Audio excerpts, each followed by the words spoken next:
व्यासपीठावर उपस्थित आपल्या महाविद्यालयाचे प्राचार्य परदेशी सर, त्याचबरोबर आजच्या सर्व सत्कार मूर्ती आपण सर्वच आहात, पण आपल्यातले काही प्रातिनिधिक स्वरूपात आम्ही त्यांना पुढे निमंत्रित केलेलं आहे। अशा आमच्या साळवे आजी आहेत, वरती गाडेकर मॅडम आहेत, आमच्या वहिनी आहेत देशमुखताई, त्या इकडे आहेत नगरसेविका, मुख्याध्यापक मॅडम आहेत आमचे, त्याचबरोबर मस्के मॅडम होत्या, आता त्या डॉक्टर आहेत, त्यांच्याकडे एक इमर्जन्सी पेशंट तिकडे आले, त्यांनी मला सांगितलं त्या तिकडे गेलेल्या आहेत हॉस्पिटलला, त्यामुळे त्याही इकडे होत्या।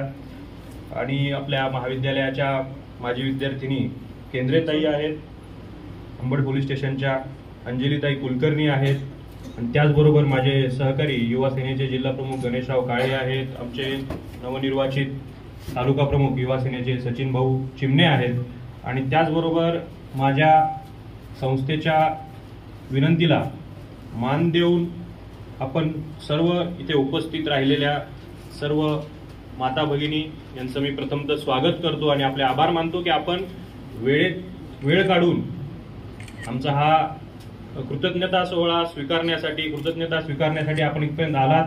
कारण निश्चितपणे आपल्या सर्वांचे भाषण ऐकताना हे जाणवलं आणि हे वास्तव आहे की महिलांना सगळ्यांसाठी घरात त्या वेळ काढतात, पण स्वतःसाठी वेळ काढणं त्यांना खूप कठीण असतं, पण तोही वेळ तुम्ही माझ्या पत्राला विनंतीला मान देऊन इथपर्यंत आलात, त्याबद्दल मी खरंच आपला आभारी आहे।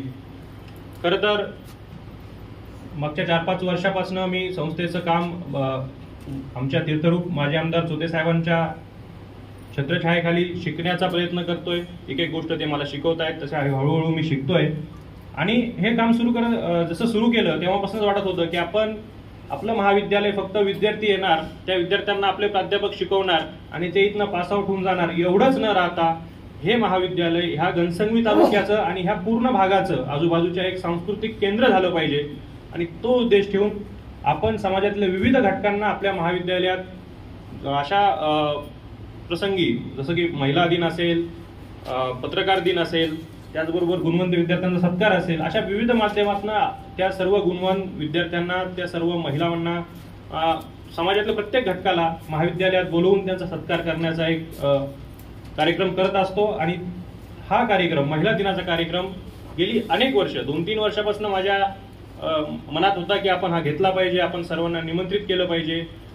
एवढ्या महिलांच्या कौटुंबिक, शैक्षणिक सगळ्या अडचणी असताना सुद्धा त्यातनं पुढे येऊन आपलं स्वतःचं काहीतरी कर्तृत्व केलेल्या महिला खरं तर आपल्या भागात भरपूर आहेत का, याचा शोध घेण्यापासूनच या कार्यक्रमाची सुरुवात झाली। आणि काल परवाच्यानं मी इथं आमच्या महाविद्यालयात आमच्या सर्व सन्मान्य प्राध्यापकांची बैठक घेतली आणि आम्ही सगळे आजूबाजूचे 2-3 तालुक्यातले नावं काढली, आपण बघूयात किती महिला येतात। मग त्याच्यामध्ये डॉक्टर किती आहेत, इंजिनियर किती आहेत, प्राध्यापिका किती आहेत, मुख्याध्यापिका किती आहेत।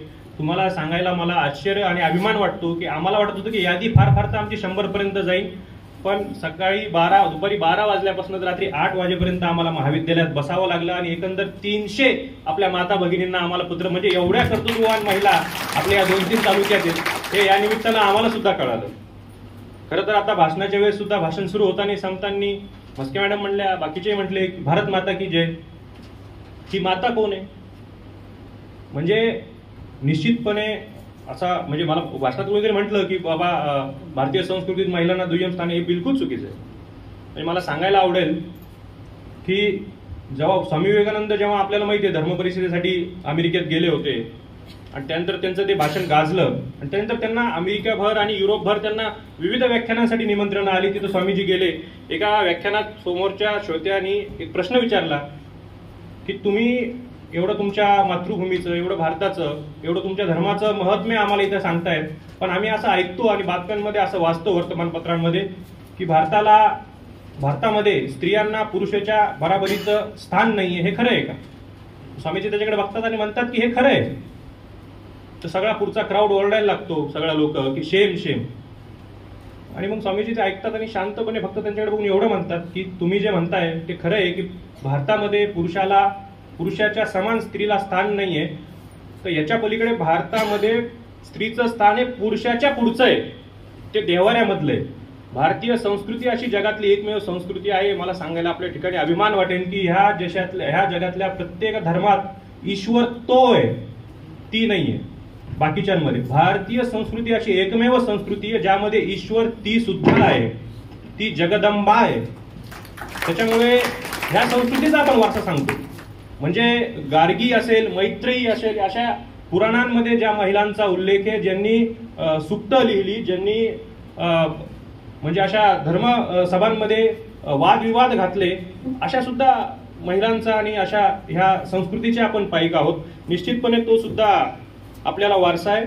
आणि ही म्हणजे ही खरंच आपल्यासाठी अभिमानाची गोष्ट आहे की आपण ह्या संस्कृतीचे एक भाग आहोत, ह्या घटक आहोत. आणि म्हणजे आपले म्हणतात ना, या देवी, आपलं काय नाव काय येते, या देवी सर्व भूतेषु शक्ती रूपेण संस्थिता, भक्ती रूपेण संस्थिता, ती स्त्री रूपेण सुद्धा संस्थित आहे. ही आपली मला वाटतं त्या ठिकाणी संस्कृती आहे. आणि एकीकडे हे की देवाऱ्यात आपण आपल्या स्त्रियांना ठेवतो, पण जरा असं कट्टू आपण प्रेझेंटला येऊयात की खरंच म्हणजे काय आपण त्या ठिकाणी किती ह्याच्यामध्ये वास्तव आहे. म्हणजे किती, म्हणजे एखाद्याला कसं असतं की तो जोपर्यंत फोटोमध्ये असतो तोपर्यंत तो पूजनीय असतो. तोच महात्मा गांधी तेच खाली येऊन तुम्हाला उपदेश करायला लागले की तुम्ही म्हणता की तुम्ही तर आपले फोटोमध्येच बरे आहेत. तर असं प्रकारचं एकंदर मला वाटतं आपला सुद्धा तो दंभच आहे, एक सांस्कृतिक दंभ सुद्धा आपल्यात आहे. म्हणजे आपण निश्चितपणे त्या संस्कृतीचे वारस आहोत, पण जर त्याच्यामध्ये असा प्रकारचा दंभ असेल की स्त्री ही देवी आहे, स्त्री ही सर्वस्व आहे, तिच्या उदरातनं हे विश्व निर्माण झालं असे एकीकडे म्हणायचं, आणि एकीकडे मात्र त्याच समाजामध्ये मला वाटतं केंद्र मॅडमला चांगला माहित असेल की वर्तमानपत्राचा एकही दिवस असा रिकामा जात नाही की त्या वर्तमानपत्रामध्ये बातमी नाही की कुठेतरी बलात्कार झाला, कुठेतरी विनयभंग झाला. आणि खूप म्हणजे हा मुद्दा खरं तर मला सुद्धा घ्यायचा, म्हणजे मी ह्याच्यावर येणारच होतो की बालविवाहाचा मुद्दा किती गंभीर आहे. आणि मी इथं जाहीरपणे सांगू इच्छितो की अशा कितीतरी विवाहांचे निमंत्रण राजकीय क्षेत्रात काम करत असताना आम्हाला येतात आणि आम्हाला गुपगमान त्या विवाहांना जावं लागतं, कारण आम्ही मतांचे भिकारी आहोत.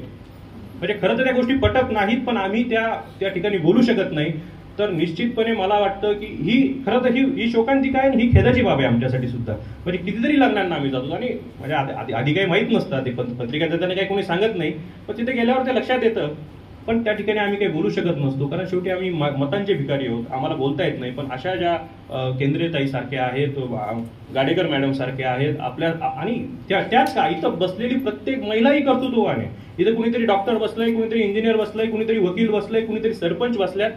आपण सर्व निश्चितपणे ह्या गोष्टींची रिपोर्ट केला पाहिजे, ह्याच्यामध्ये ह्या गोष्टी थांबवल्या पाहिजेत. कारण म्हणजे ज्या वयामध्ये स्वतःचं काय बरं वाईट ज्यांना कळत नाही, ते पुढची पिढी घडवण्यासाठी कसे सक्षम असू शकतात याचा सुद्धा ओवापोह समाजाने केला पाहिजे. मला या ठिकाणी सांगायला आनंद होतो, स्वामीजींचीच एक गोष्ट सांगतो. खरं तर विवाह, बालविवाह त्यातनं बाहेर पडल्यानंतर काय परिस्थिती स्त्रियांवर येते ही भयानक गोष्ट आहे. विवेकानंद पूर्ण जगामध्ये फिरून धर्मसंस्थेनंतर जेव्हा पहिल्यांदी कलकत्त्यामध्ये आले, तर उतरल्यानंतर त्यांनी सांगितलं की मिरवणूक कुठं जायची, तर ते म्हणे मला त्या सोनागाचीतल्या माझ्या बहिणींना भेटायला जायचं. सोनागाची हा तेव्हाही आणि आजही जगातला सगळ्यात मोठा रेड लाईट एरिया आहे, जगातला सगळ्यात मोठा वेश्या तिथे वस्ती आहे, तिकडे जायचं. तिकडे पुढेही निरोप केला की एवढा साधू संत महात्मा आपल्याला भेटायला येतोय. त्याही महिलांना आनंद झाला, खुशी झाली. त्यांनी त्यांना ओवाळायचं ताट वगैरे केलं. स्वामीजी तिथं गेले, तो सगळा लवाजमा तिथं गेला, त्यांनी ओवाळलं. स्वामीजींनी वाकून नमस्कार केला आणि असं म्हणले की हे चंडी माते मला माफ कर. मला सांगताना सुद्धा माझ्या अंगावर काटा येतोय. का असं म्हटले असतील बरं ते, का त्यांना तिथंच जावं वाटलं असतील. बऱ्याच जणांना माहीत असेल नसेल, कदाचित असेलही, सगळे विद्वान इथं बसलेले आहेत. छोट्या नरेंद्र दत्तला, म्हणजे नंतर स्वामी विवेकानंद झाले, त्यांना एक बहीण होती. त्या बहिणीचा असंच विवाह झालेला, तेव्हाही लहानपणी विवाह होत होता, त्या पद्धतीपर्यंत झालेला. आणि त्या बहिणीला तिच्या सासरी नवऱ्याकडनं प्रचंड त्रास होता. स्वामी विवेकानंदांच्या बहिणीने आत्महत्या केलेली आहे हे आपल्यापैकी बऱ्याच जणांना माहित नसेल. तर म्हणजे नवरा म्हणजे काय, दारू पिऊन मारणार, त्याचं काहीतरी बाहेर खालीपणा आणि असंख्य काही प्रश्न असतील, जसे जे महिलांना तुम्हाला आपलं म्हणजे ज्यांना समाजात फेस करावं लागतं. स्वामी विवेकानंदांच्या बहिणीने आत्महत्या केली. मला वाटतं कुठंतरी ते लिंक होतं की स्वामीजींना माहीत होतं की आपल्या बहिणीला आपल्या समाज व्यवस्थेने दोनच पर्याय ठेवले की हळद लावून घरात पाठवली तर ती तिरडीवरच हळद लावून घरातून बाहेर यायचं. जर तिने बंड केलं असतं तर त्या बंडाचा रस्ता सरळ सोनागाचीत जातो. हे स्वामीजींना माहीत होतं. म्हणून त्यांनी हात जोडून सांगितलं की हे काली माते मला माफ कर. ही समाज व्यवस्था कट टू त्या दिवसापासून आजपर्यंत ह्याच्यामध्ये काय फरक आहे मला जरा सांगा बरं. आज सुद्धा आपण आपल्या समाजामध्ये तारुण्यात विधवा झालेल्या महिलांचा पुनर्विवाह लावून देत नाही. आमच्या खानदानाला, आपल्या कुणीतरी खोट्या अस्मितेला त्याच्यामुळे ठेस पोहोचते, कलंक लागतो. एकदम दंभ आहे हे सगळं. आणि खरं तर ताई तुम्ही म्हटलात की माझ्या आईचे, खरंच माझ्या आई वडिलांचे संस्कार आहेत. माझ्या वडिलांचं म्हणजे आमच्या घरामध्ये आमच्या चुलत बंधू एक असेच ऍक्सिडेंटमध्ये तो वारला. मी खूप लहान होतो तेव्हा. त्यांच्या तरुण पत्नी, त्याला एक मुलगा झालेला 11 महिन्याचा, आमच्या वहिनी, आमच्या वडिलांनी सांगितलं की हिचं आणि हिच्या मुलाची ताटातूट करण्याचा अधिकार आपल्याला कोणी दिलाय. त्याच्या लहान भावासोबत, आमच्या एका दुसऱ्या चुलत बंधूंसोबत आम्ही आमच्या घरातल्या घरात पुनर्विवाह केला. ही गोष्ट पचण्यासारखी नाहीये समाजाला, पण ही माझ्या वडिलांनी केली. आणि तेव्हा मी खूप लहान होतो, पण जेव्हा आता मोठं होतोय तेव्हा बघतोय की हे सोपं नाहीये. हे कितीतरी लोकांनी नाव ठेवलं, आमच्या गावात कितीतरी लोकांनी नाव ठेवली, त्या पोराला काय पोरगी भेटत नव्हती का, असं. पण कुणी अधिकार दिला तुम्हाला? एखाद्याचा उभा आयुष्य जिवंत जाण्याचा अधिकार आपल्याला कुणी दिला? या समाजाला कुणी दिला? ह्या गोष्टींचा सुद्धा कुठेतरी उहापोह केला पाहिजे, ह्याचा गोष्टींचा विचार झाला पाहिजे. आणि निश्चित तो संस्कार माझ्या घरातनं मला मिळालाय की कुठलाही समाज जेव्हा समाजाचा विकास, आपण म्हणतो ना समाज म्हणजे कोणता समाज असतो? फक्त पुरुष म्हणजे समाज आहे का? महिला त्या समाजात येत नाहीत का? निसर्गाने जन्म दर हा महिलांचा जास्त असतो नैसर्गिकपणे, कारण त्यांच्यात म्हणजे दोन्हींचा ताळमेळ जो काय म्हणताय निसर्ग तो ठेवण्याचा प्रयत्न करतो. आपण जसं स्त्रीगुण हत्या वगैरे भानगडींमुळे तो दर कमी होतो. तर 50% म्हणजे कुठल्याही समाजाचा 50% भाग हा महिला असतात. आणि तोच जर प्रवाहापासून दूर असेल, तो जर विकासापासून दूर असेल, तो जर स्वातंत्र्यापासून दूर असेल, तो जर शिक्षणापासून दूर असेल, तो समाज प्रगत झाला असं समजायचं कशावरून? म्हणजे केरळमध्ये जर तुम्ही बघता तर तिथं स्त्रियांची संख्या पुरुषांपेक्षा जास्त आहे. लिटरसी म्हणजे तिथं शिक्षणाचा दर सगळ्यात जास्त आहे. आणि केरळमधला समाज सगळ्यात पुढारलेला आहे. म्हणजे हे जागतिकपणे जर ह्याचा अभ्यास केला तर जिथं जिथं महिलांचं साक्षरीकरण 100% झालंय आणि जिथं महिलांची संख्या पुरुषांपेक्षा जास्त आहे, तो समाज आणि तो देश विकसित देश आहे पूर्ण जगामध्ये. मग तुम्ही युरोपातले उदाहरणं घ्या, तुम्ही अमेरिकेतले उदाहरणं घ्या, कुठलेही उदाहरणं घ्या. त्या पद्धतीनं मला वाटतं हे सगळं करण्याचं काम. एक सर्वे मध्यंतरी आरबीआयने केला होता की कर्ज जे वाटप आरबीआय म्हणजे पूर्ण बँकांच्या माध्यमातून करतात, त्याच्यातलं म्हणजे महिलांची तुम्हाला हे सांगतो मी, टेंडन्सी असती एक कशी महिला वर्गाची, तर जेवढ्या पुरुषांना कर्ज दिले होते त्यातले फक्त 63% वसूल होतात, त्यांचा आकडेवारी आहे. आणि ज्या महिला उद्योजकांच्या नावानं कर्ज दिले त्यातले 80% कर्जाची परतफेड, म्हणजे 80-85% कर्जाची परतफेड होती. असं एक कशामध्ये सुद्धा म्हणजे कुठल्याही गोष्टीत असो, महिला मी तर म्हणेन स्वामीजींच्या शब्दात सांगेन की तुम्ही आमच्या बरोबरीच्या नाही, तुम्ही आमच्यापेक्षाही पुढे आहात. आणि निश्चितपणे ह्या गोष्टीचा कुठेतरी आमच्याही विद्यार्थ्यांना असेल आणि प्राध्यापक आणि सर्वच आम्हाला कुठेतरी याचा सन्मान करायचा होता. त्यामुळे प्रातिनिधिक स्वरूपात आपल्या सर्वांना बोलवलंय. आणि माझी अशी इच्छा आहे की पुढच्या वेळेस अजूनही याच्यापेक्षा व्यापक कार्यक्रम आम्हाला प्रत्येक वर्षीच घ्यायचा आहे, तो आम्ही घेऊ आणि आपल्या सर्वांना बोलू. आणि खूप खूप म्हणजे मला तर खूप छान वाटलं की सगळ्या बोलल्या. अजून बऱ्याच जणींना कधी बोलायचंही असेल पण संधी मिळाली नसेल, त्यांची दिलगिरी व्यक्त करतो. आणि सर म्हणले तसं पुढच्या वेळेस आपण पूर्ण दिवस असं एक सेशन छान ठेवूयात, त्यामध्ये तुम्हालाही व्यक्त होता येईल आणि विविध विषय आपल्याला हाताळता येतील. आणि गाडेकर मॅडमचं भाषण ऐकून निश्चितपणे आमच्या प्राध्यापक मंडळींना असं वाटलं असेल की बरं झालं भैयांनी घरच्यांना बोलवलं नाही तर संध्याकाळी जेवायचे आपले 100% वांदे होते. तर असं काही नाहीये. आणि जसं की आमच्या त्या जालन्याच्या एक वकील ताई आहेत, गाडीकर ताई आहेत, 100% खरं आहे की शिक्षण चालू असताना या काही मुलींसोबत घटना होतात, काही अफेअरच्या असतील, ह्याच्या असतील, ह्या गोष्टी खरंच टाळल्याचं पाहिजे. जरी माझा प्रेमविवाह झालेला असला तरी ह्या गोष्टी टाळल्याच पाहिजेत, कारण त्याचं एक विशिष्ट वय असतं किंवा असू शकतं. पण आता म्हणजे डॉक्टरचं शिकणाऱ्या मुलीला गवंड्यावरच प्रेम झालं, ते इंदुरकर महाराज म्हणते तसं, तर मग ते अवघड होऊन जाईल. तर तसं काही नाही झालं पाहिजे. पण निश्चितपणे खूप चांगलं मार्गदर्शन माझ्या बाकीच्यांनी या ठिकाणी केलं. आणि मला सांगायला आनंद होतो की ही चळवळ म्हणजे स्त्रीवादाची चळवळ आपण ज्याला म्हणतो, आणि ज्याचं सगळे आपण फक्त महिलाच नाही तर पुरुष सुद्धा अविभाज्य भाग आहेत, ती चळवळ आणि त्याचा पाया या देशामध्ये ज्यांनी रोवला ते महात्मा फुले. म्हणजे विचार करा, मला त्यांचं सांगू वाटतं की त्यांना मूलबाळ झालं नाही महात्मा फुलेंना. तो पूर्ण समाज, त्यांचे सासरे सुद्धा म्हणत होते की ज्योती तू दुसरं लग्न कर, सावित्रीला काही होत नाही, तू दुसरं लग्न कर. त्या काळात महात्मा फुले म्हटले की दोष सावित्रीतच असन कशावरून, माझ्यात दोष नसेल हे कशावरून. ते वाक्य लक्षात घ्या, याचा अर्थ लक्षात घ्या आणि तो काळ लक्षात घ्या. आजही कुठलाही पुरुष उघडपणे उभा राहून असं म्हणू शकत नाही ज्याला लेकरू बाळ नाही की दोष माझ्या बायकोत नाही, माझ्यात आहे. शक्य आहे हे सांगणं. आणि म्हणून त्यांना महात्मा म्हणायचं असं. म्हणजे हे महात्मा म्हणतात ना कोणाला, म्हणजे ही लोक होऊन गेली म्हणून ही चळवळ इथपर्यंत आली. आज या महाविद्यालयात कितीतरी मुली शिकतायत आणि अभिमानी सांगतो. आणि कौतुकाची गोष्ट आहे की कुठल्याही लेक्चरला आणि कुठल्याही कार्यक्रमाला मुलांपेक्षा सुद्धा आपल्या तालुक्यातल्या मुलींची संख्या नेहमी आहे जास्त असते. त्यांनी सावित्रीबाईंना शिकवलं, स्वतःच्या बायकोला शिकवलं. किती शिव्याशाप खाल्ल्या समाजाच्या. सावित्रीबाईंना शिकवलं. त्यांच्याच समता चळवळीतून पुढे आलेल्या ताराबाई शिंदे आपल्या बुलढाण्याच्या आहेत. त्यांनी स्त्री पुरुष समानता म्हणून तेव्हा ग्रंथ लिहिला. तेव्हा तो लुप्त झाला. 1975ला तो भेटला. आणि तो अजूनही ग्रंथ म्हणजे मला वाटतं विद्यापीठात अभ्यासाचा तो एक विषय आहे. आणि मला निश्चितपणे या ठिकाणी सांगावं वाटेल, आणि ह्या व्यासपीठावरनं ज्या महामानवाच्या नावाने आपण हे सभागृहाला नाव दिलेले डॉक्टर बाबासाहेब आंबेडकर, त्यांना सुद्धा मला नमन करायचंय आणि त्यांचे आभार आपल्या सर्वांच्या वतीने मानायचे.